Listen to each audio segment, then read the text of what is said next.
Good morning. It's post-election day, Wednesday. Let's see what's going on. Goodness gracious me.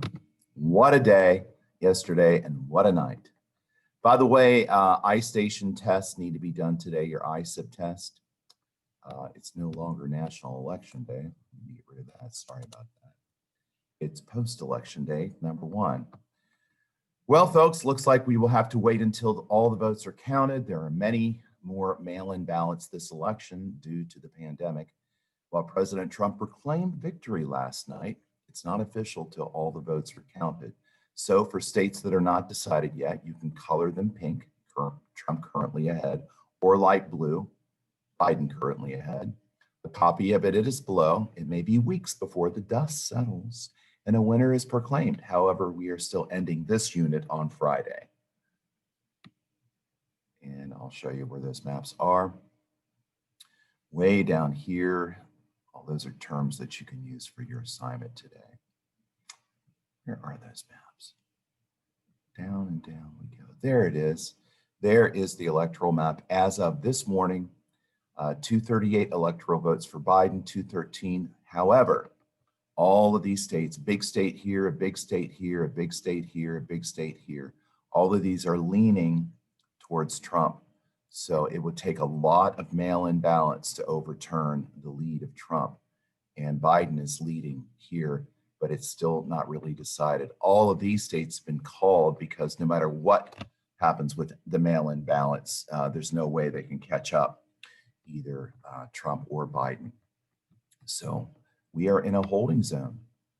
Pinellas County, unlike 2016, Pinellas County actually looks like it's going to edge out Trump by the slimmest of margins, 49.4% to 49.2%. That's 277,191 votes for Biden, 275,949 votes for Trump, with 93% of estimated votes reported. So, and Hillsborough County also looks like they went for Biden. So, yes, we talked about this. We did. So we'll talk about it some more today about what's going on and what will go on. And some news about what happened in the year 2000. And this is looking quite familiar to those that were around then. Okay, so we're reviewing all of these topics today, tomorrow, and Friday. You're going to choose 3 of the topics above: colonial America, the War for Independence, Declaration of Independence, all the way up to Electoral College. And you're going to write about them using or answering these questions. What is it? Or what was it? And why is it important? And we have terms and definitions at the end of the document to help you create your answers. Last 3 days to recite the preamble. I hope some more people do so. And we are moving into compound complex sentences today. And we'll be looking at some video about those.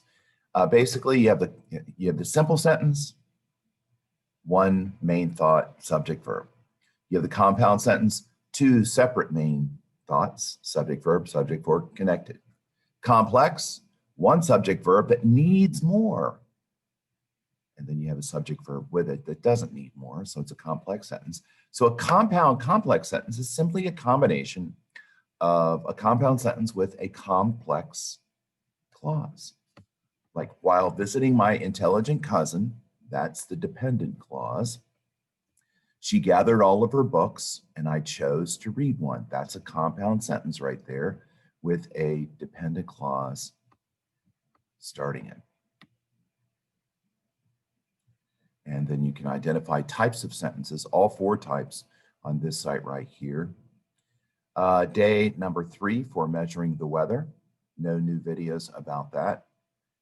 And again, we're wrapping up our 3-week unit of United States government, the formation of it, and our electoral college and our election process. Boy, what a process it is. Oh, this is really cool. Of course, you can still find out your elevation, and maybe you can find out your flood zone too for hurricane evacuations. And all the towns and municipalities in Pinellas County are listed right here. And not only that, you can click on them and it takes you to their official website. So figure out which one of these little towns you live in by looking at Google Maps and checking out your little town's website and see what they have to say about your little town. And there's a big town. Let's see, there's two big ones, St. Petersburg and Clearwater. Then you have smaller ones, Largo, Dunedin. And then you have real small ones like Kenneth City, Reddington Beach, North Reddington Beach, Bel Air Beach. Gulfport's pretty big.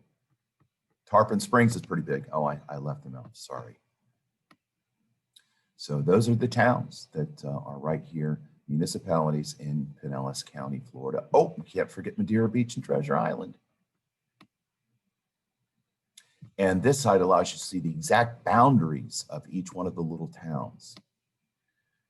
Same mental up games. There's lots of them and they're a lot of fun. We've been playing them here at school with the 7 that are now face-to-face, and they're great.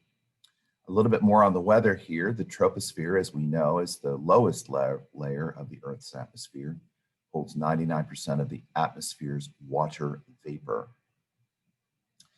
So I copied the pages in the different books that we've read that have all the terms that we've been using. So you have terms here, vocabulary terms here, and here, and here. So you can use these terms when you do your writing up here about choosing 3 of these topics. All right, well, there is no specific reading today. We're going to just review the books and review the terms and then move on. However, I am going to try to find a little article about the 2000 election, so you can compare it to what's happening now.